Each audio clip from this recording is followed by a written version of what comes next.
चलो शुरू करें लेक्चर। ओके, अच्छा पहले देख लेते हैं लास्ट लेक्चर में क्या किया था। अभी इधर नजर मत डालना, कुछ भी समझ में नहीं आएगा। इधर देखोगे तो कुछ समझ में नहीं, यहाँ देखो जो बता रहे हो वो सुनो, ये अभी मत देखना, ठीक है। लास्ट लेक्चर में क्या किया था हमने? लास्ट लेक्चर में हमने देखा था कि आपके पास अपने और को कंसंट्रेट कर दिया। अभी वो जो कंसंट्रेटेड और है उसमें से आपको क्रूड मेटल निकालना है। क्रूड मतलब इम्प्योर मेटल निकालना है, तो क्या करना पड़ेगा? रिडक्शन करना पड़ेगा। किसका? और का। लेकिन और को रिड्यूस करना इतना भी इजी नहीं है।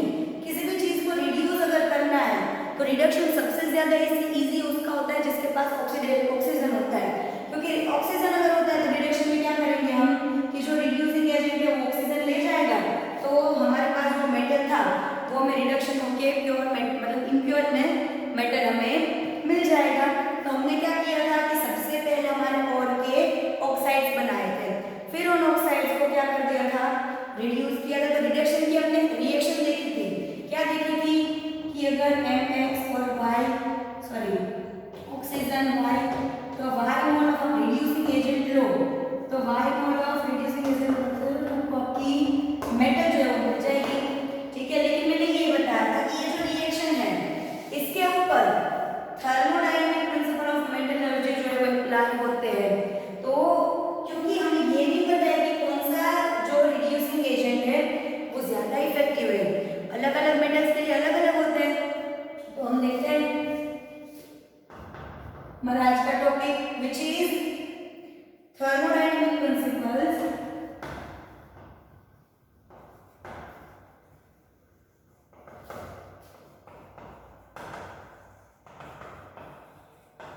Of metallurgy.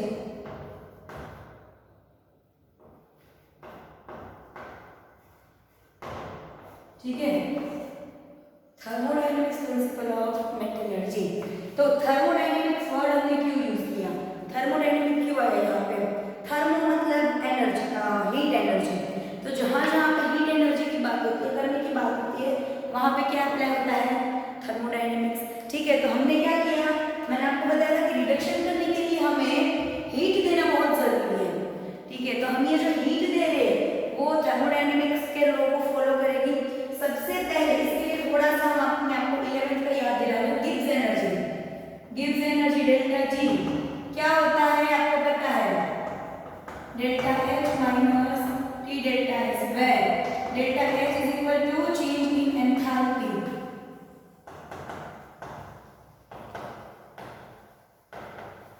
And delta S is equal to change in, या हम कह सकते हैं कि डेल्टा S क्या होता है? रैंडमनेस।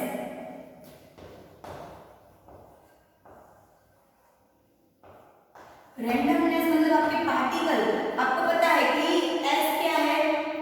आपका पार्टिकल अगर आपका सॉलिड है तो उसमें जो आपके पार्टिकल्स होते हैं वो एक प्रॉपर अरेंजमेंट में होते हैं, तो वो रैंडम नहीं होते, अपनी जगह पे होते हैं। तो इसका डेल्टा S बहुत कम आता है, या बोलो कि माइनस में आता है। डेल्टा S के साथ आता है माइनस में, क्योंकि इसमें बिल्कुल भी गतियां नहीं होती है। फिर अगर हम बात करें लिक्विड या गैस की, तो उसमें पार्टिकल्स कहीं कहीं दूर होते हैं, तो इसमें रैंडमनेस ज्यादा है। तो जितना ज्यादा रैंडमनेस उतनी ज्यादा डेल्टा S की वैल्यू। तो इसके अकॉर्डिंग हम तीन चीजें बोल सकते हैं। पहला, अगर delta G is equal to negative तो रिएक्शन जो है वो कैसी है? स्पॉन्टेनियस, यानी कि अपने आप होती है। रिएक्शन इजीली फिजिबल होती है। फिजिबल मतलब कि जैसे ही आपने रिएक्शन करवाई, रिएक्शन हो जाती है आराम से, ठीक है, अपने आप बिना किसी एनर्जी दिए। अगर डेल्टा G 0 है तो दोनों आपके रिएक्टेंट और प्रोडक्ट दोनों किसमें है? इक्विलिब्रियम में। ना ही से जितना रिएक्शन है उतनी, जितने रिएक्टेंट बचेंगे उतनी प्रोडक्ट, मतलब अपने 4 मोल रिएक्टेंट लिए हैं तो 2 मोल रिएक्टेंट बचेंगे, 2 मोल प्रोडक्ट हो जाएगी, दोनों इक्विलिब्रियम में रहेंगे। अगर डेल्टा G पॉजिटिव है तो नॉन स्पॉन्टेनियस रिएक्शन होगी, लेकिन आपको क्या करना पड़ेगा, करवानी पड़ेगी रिएक्शन, कि ये रिएक्शन आपको क्रिटिकल कंडीशन से ऐसा कुछ energy, high level of energy देनी पड़ेगी, तब जाके ये रिएक्शन होंगी। अभी इसका हमारे रिडक्शन से क्या लेना देना है, ये जो डेल्टा जी है इसका हमारे रिडक्शन से क्या लेना देना है, तो सी ये लिख लिया था ना, नहीं लिखा तो पीछे जाके पॉज करके लिख लेना। हमारे जो थर्मोडायनामिक प्रिंसिपल मेंटेनेंस को हम देखते हैं कि अगर हम रिडक्शन की बात करें तो रिडक्शन में आप क्या कर रहे हो, रिडक्शन में आप टेम्परेचर दे रहे हो, ओके आप क्या कर रहे हो, टेम्परेचर दे रहे हो, तो रिडक्शन करें, सपोज मेटल का देख लेते हैं, मेटल ऑक्साइड किसमें होता है, सॉलिड फॉर्म में, ठीक है, तो इसको आप हीट दे रहे हो, हीट दे रहे हो तो डेल्टा एस की वैल्यू बढ़ेगी क्योंकि रैंडमनेस बढ़ रही है, तो इसकी वजह से डेल्टा जी की वैल्यू क्या होगी, मोर नेगेटिव, क्योंकि डेल्टा एस बढ़ेगा या टेम्परेचर बढ़ा रहे हो, सिंपल है, टेम्परेचर बढ़ रहा है तो क्या होगा, डेल्टा जी बढ़ेगा, तो डेल्टा जी बढ़ेगा तो डेल्टा जी की वैल्यू कैसे हो जाएगी, ज्यादा नेगेटिव। लेकिन अगर आप ऑक्सीडेशन कर रहे हो किसी भी चीज का ऑक्सीडेशन, ठीक है, सपोज यहाँ पे ऑक्सीडेशन किसका होगा, आपका जो रिड्यूसिंग एजेंट, सपोज मैंने कार्बन ले लिया प्लस बन गया कार्बन मोनोऑक्साइड,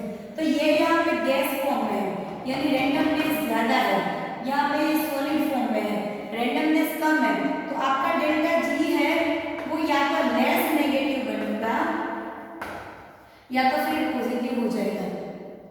तो इसमें क्या होगा कि डेल्टा जी की वैल्यू लेस नेगेटिव हो रही है, तो ऑक्सीडेशन और रिडक्शन किस तरह से होना चाहिए, तो दोनों कंबाइंड रिडक्शन है, रेडॉक्स, यहाँ पे सी पहले आपको एग्जांपल दे रही हूँ, आपकी रिएक्शन है MX, ठीक है, O ये क्या कर रही है, x मोल m प्लस 1/2 O दे रही है, दूसरा आप ले रहे हो कार्बन प्लस 1/2 O तो CO, ये दोनों कंबाइन हो रही है, इसका क्या हो रहा है, रिडक्शन, इसका क्या हो रहा है, ऑक्सीडेशन, ठीक है, रिडक्शन में ये मोर नेगेटिव होकर होता है, कौन, डेल्टा जी, इसमें लेस नेगेटिव होता है, कौन, डेल्टा जी, तो दोनों की कंबाइंड रिएक्शन जो होती है, ये उड़ गया ये उड़ गया, MXO plus C gives X मोल मेटल के और CO, ठीक है, ये जो कंबाइंड रिएक्शन है इसको बोलते हैं रेडॉक्स, इसका डेल्टा जी आप यहाँ पे R लिखते हो कि रेडॉक्स का डेल्टा जी, तो दोनों कंबाइंड रिएक्शन जब आपकी हो रही है, जब दो रिएक्शन हो रही है, रिडक्शन है ऑक्सीडेशन, तब दोनों के जी का जो टोटल है डेल्टा जी का, गिब्स एनर्जी का, वो टोटल नेगेटिव रहना चाहिए, आपका जो रिडक्शन हो रहा है, ठीक है, वो इतना नेगेटिव होना चाहिए कि कंबाइन दोनों को करो तो आपका कंबाइंड डेल्टा जी जो है गिब्स एनर्जी वो नेगेटिव मिलनी चाहिए, तब जाके आपकी रिएक्शन जो है वो होगी, ठीक है, लिख लिया ये, चलो आगे जाते हैं, पहले आपको लिखवा देती हूँ फ्रेंड्स, पहला हमने क्या लिखा कि अगर टेम्परेचर, अगर डेल्टा एस आपका पॉजिटिव है, if delta S is positive तो क्या होगा, delta G is equal to delta H minus T delta S, इसमें ये पॉजिटिव है तो क्या हो रहा है, डेल्टा जी मोर नेगेटिव हो रहा है,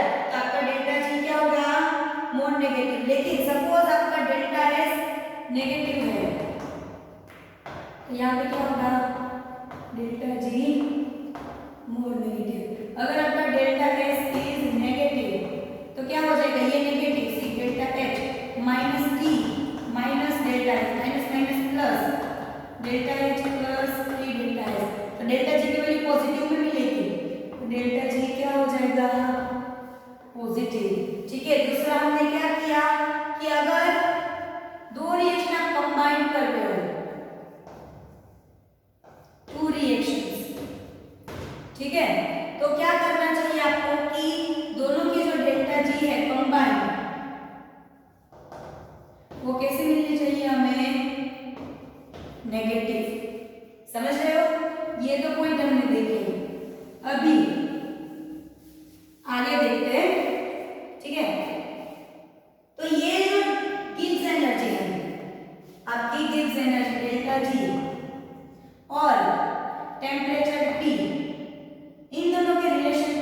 ग्राफ, इन दोनों के रिलेशन का ग्राफ हमें एलिंघम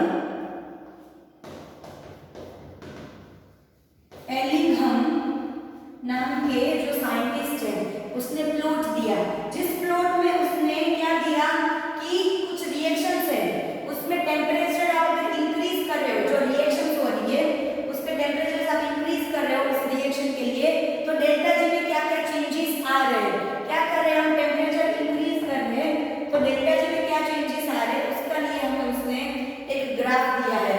तो ग्राफ हम इधर देखते हैं, एलिंघम ग्राफ। अभी डायग्राम ज्यादा कंफ्यूज होने की जरूरत नहीं है, जितने पॉइंट्स में नोट डाउन करने का कह रहे ना उतने नोट डाउन करो। पहले तो ये ग्राफ किसका है, फर्स्ट फ्लोट किसका है, डेल्टा जी वर्सेस टी या टी वर्सेस डेल्टा जी, ठीक है। अभी दूसरा देखो, ठीक है, ये आपका ग्राफ है यही वाला सी, जब सारी लाइन आती है सबके स्लोप देखो कैसे है, पॉजिटिव स्लोप ये होता है, ठीक है। अगर आपको ऐसा मिलता है तो नेगेटिव स्लोप होता है, इसमें स्लोप कैसे है, पॉजिटिव, एक लाइन को छोड़ के, ठीक है। तो ग्राफ में क्या मिलती है आपको, straight lines having positive slope, सिर्फ एक ही है जिसकी ऐसा नहीं मिल रहा है।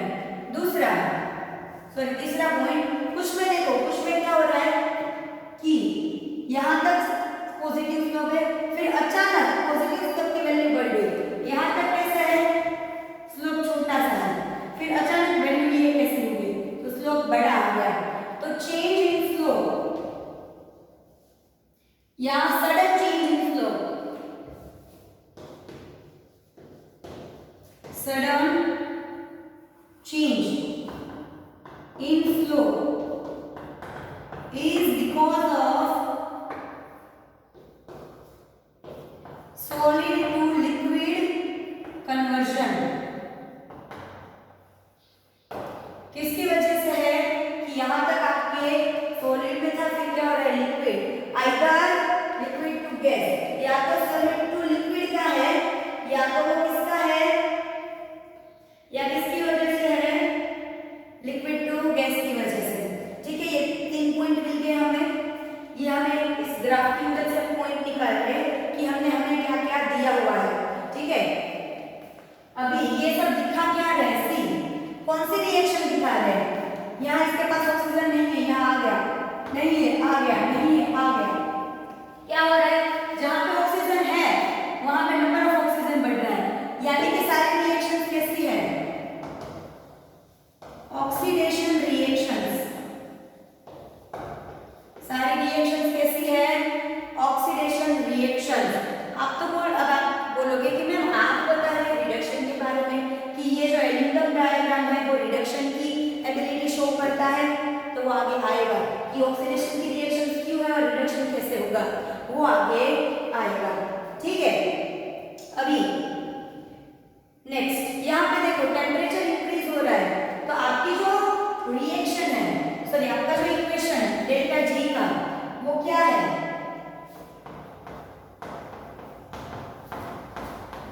तो टेम्परेचर बढ़ने से वैल्यू मोर नेगेटिव होनी चाहिए, क्योंकि टी डेल्टा एस टोटल की वैल्यू बढ़ेगी, तो यहाँ पे क्या होना चाहिए, डेल्टा जी मोर नेगेटिव, मतलब कि ये -900 तो -100 -10 मतलब नीचे आना चाहिए, लेकिन एक को छोड़ के बाकी सब में क्या हो रहा है, देखो डेल्टा जी लेस नेगेटिव हो रहा है, यहाँ 1000 है, यहाँ आते आते 900 हो गया, यहाँ 600 है, देखो कहाँ तक पहुंच गया -300 तक,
एच वैल्यू ऊपर की तरफ बढ़ रही है, ठीक है। तो ये पॉइंट इतने नोट डाउन कर लिया पहले 4 पॉइंट। ये हमारा 5वां पॉइंट था क्या कि increase in temperature gives less negative delta G value. Temperature बढ़ा रहे हो तो आपकी जो गिब्स एनर्जी वो लेस नेगेटिव हो जा रही है, ठीक है। पॉइंट लिख लो फटाफट, ये 5 फिर ग्राफ समझते हैं। पोज करके लिख लिया, चलो ग्राफ समझो। ग्राफ में सबसे पहले रिएक्शन कब होती है? कोई भी दो रिएक्शन आपको समझनी है। इसमें से पहले हम जानते हैं आपकी मेटल की रिएक्शन कौन सी है और आपकी रिड्यूसिंग एजेंट कौन से है, ठीक है। पहले हम देखते हैं मेटल की रिएक्शन कैसे होती है।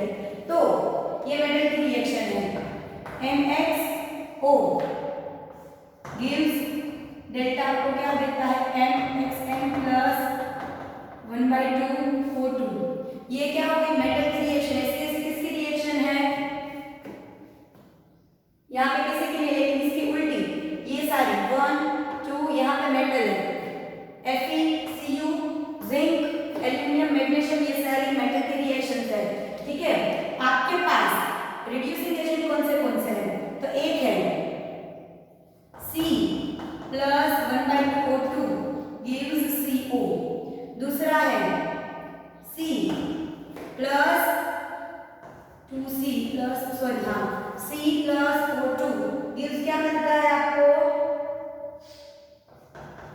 1/2C प्लस 1/2 O2 1/2 CO2, ठीक है। क्योंकि यहाँ पे 1/2 O2 है तो आप 1/2 O2 यूज कर सकते हो। फिर हाफ ऑक्सीजन मतलब कि एक ही ऑक्सीजन, फिर 1CO सपोज आपका कार्बन मोनोऑक्साइड की रिएक्शन अगर हम करें हाफ ऑक्सीजन के मोल के साथ तो क्या हो जाएगा, ये क्या हो जाएगा 2 2 होके कैंसिल होके सिंगल O CO2। तो ये तीन रिएक्शन, ये तीनों क्या है रिड्यूसिंग एजेंट। अब ये तीनों इसके साथ कैसे रिएक्ट करते हैं पता है? सपोज पहला ले लिया आपने ये वाला, ये दोनों, ठीक है। तो इसमें क्या होता है कि सामने की तरफ से ये कैंसिल होते हैं, ठीक है। मतलब पहला हम लेते हैं पहले फर्स्ट रिएक्टेंट, ये दोनों, इन दोनों रिएक्शन को आप करो रेडॉक्स रिएक्शन, तो ये यहाँ से कट, ठीक है। तो आपको क्या मिलेगा plus carbon gives metal plus carbon monoxide, ये रिएक्शन फर्स्ट। दूसरा ले लो,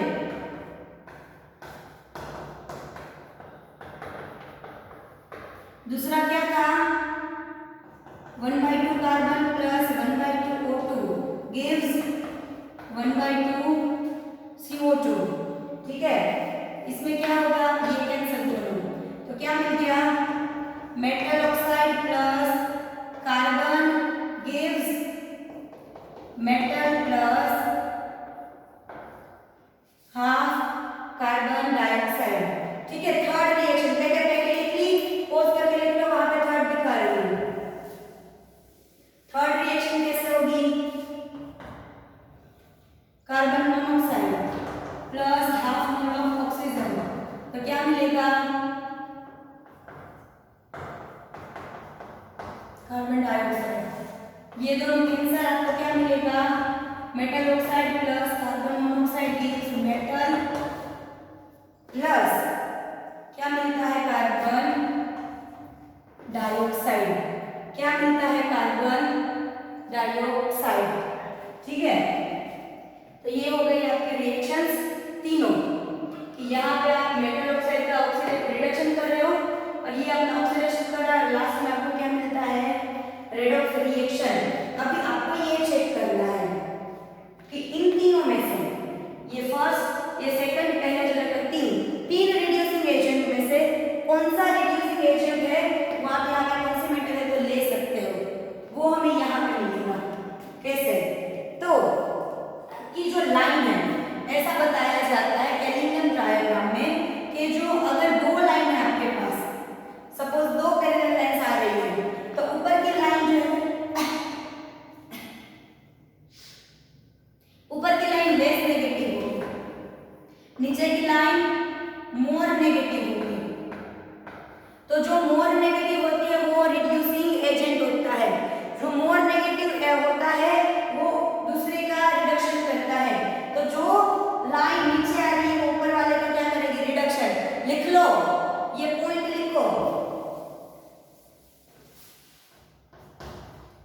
lower line reduces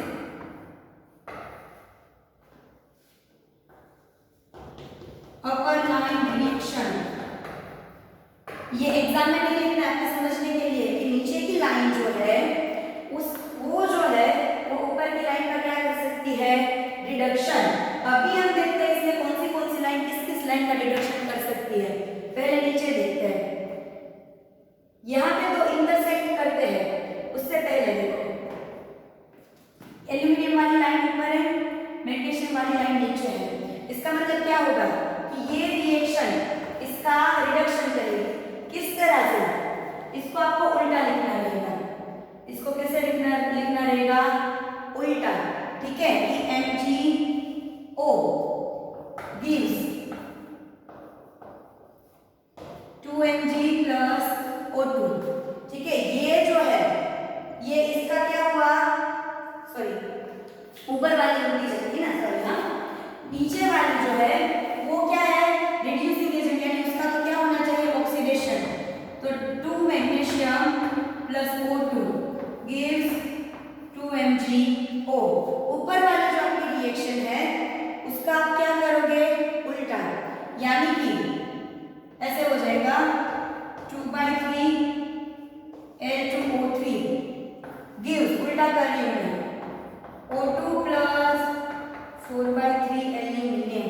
यहाँ पे देखो क्या हुआ, सॉरी यहाँ पे देखो क्या हुआ, एल्यूमिनियम जो है वो आपको कैसे मिल गया, फ्री फॉर्म में, मतलब ऑक्सीजन निकल गया वहां से, पक्की मेटल मिल गई।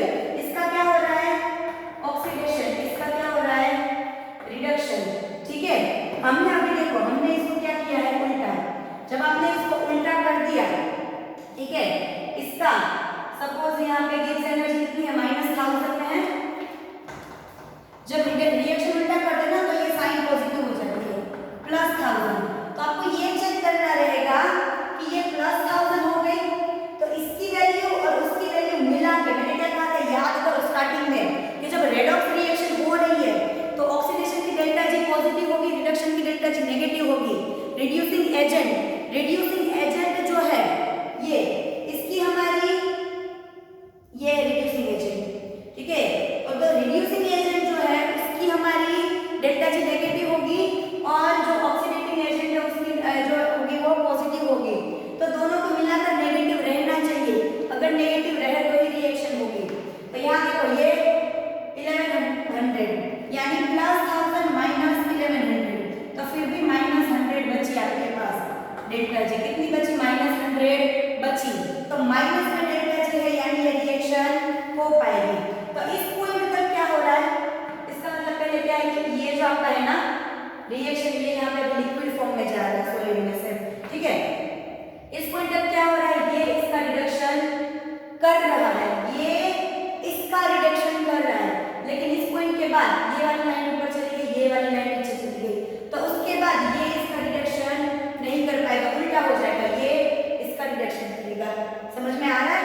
फिर ये देखो जिंक की लाइन देखो, ये आपकी कार्बन की लाइन है, कार्बन डाइऑक्साइड बन रहा है, ये रिड्यूसिंग एजेंट है, ये रिड्यूसिंग एजेंट है, और ये वाली लाइन ये आपकी रिड्यूसिंग एजेंट है। तो जिंक देखो, जिंक किस किस के नीचे आ रही है, तो पहले तो जिंक जो, अच्छा आपको जिंक का क्या करना है, रिडक्शन। तो जो रिड्यूसिंग एजेंट है, कंफ्यूज मत होना, जिंक मेटल है, ठीक है, जो रिड्यूसिंग एजेंट है वो नीचे आना चाहिए, रिड्यूसिंग एजेंट नीचे आना चाहिए, जिसका रिडक्शन करना है वो ऊपर आना चाहिए। तो यहाँ पे तो उल्टा है, ये नीचे आ रहा है और ये ऊपर आ रहा है। इससे तो देखो यहाँ पे तो हर जगह पे लास्ट तक जाओ तो जिंक इसके ऊपर तो आ ही नहीं रहा, यानी कि कार्बन मोनोऑक्साइड जिंक का रिडक्शन नहीं करेगा। लेकिन ये दोनों लाइन देखो, इस पॉइंट के बाद ये लाइन इसके नीचे है और ये लाइन इसके नीचे है, तो ये दोनों जिंक का रिडक्शन कर सकते हैं। समझ में आया। कॉपर का रिडक्शन हर कोई कर सकता है। आयरन का देखो, आयरन का ये भी कर रहा है, ये भी कर रहा है और ये भी कर रहा है, तीनों रिडक्शंस दे सकते हैं। सिर्फ जिंक में क्या हो रहा है कि आपका जो कार्बन मोनोऑक्साइड से कार्बन डाइऑक्साइड फॉर्म होने वाला है, ये रिएक्टेंट जो है ये जिंक का रिडक्शन नहीं देता है।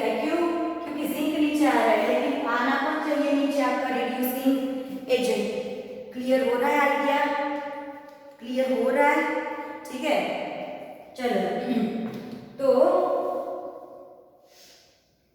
ये हमने क्या देखा कि जो लोअर लाइन है वो अपर लाइन को रिड्यूस करती है, उसका हमने एग्जांपल भी देख लिया, ये भी देख लिया। तो एलिंगम डायग्राम समझ में आ गया पूरा कि एलिंगम डायग्राम में क्या हो रहा है।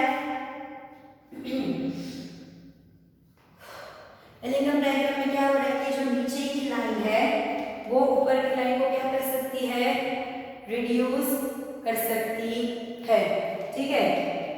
तो ये आपका एलिंगम डायग्राम, जो जो पॉइंट मैंने लिखवाए, जो जो रेडोस रिएक्शंस लिखवाए वो अच्छे से करना, ठीक है।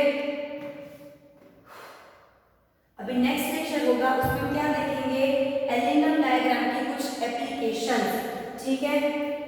आज का लेक्चर यहीं तक रखते हैं, नेक्स्ट लेक्चर में क्या देखेंगे, एलिंगम डायग्राम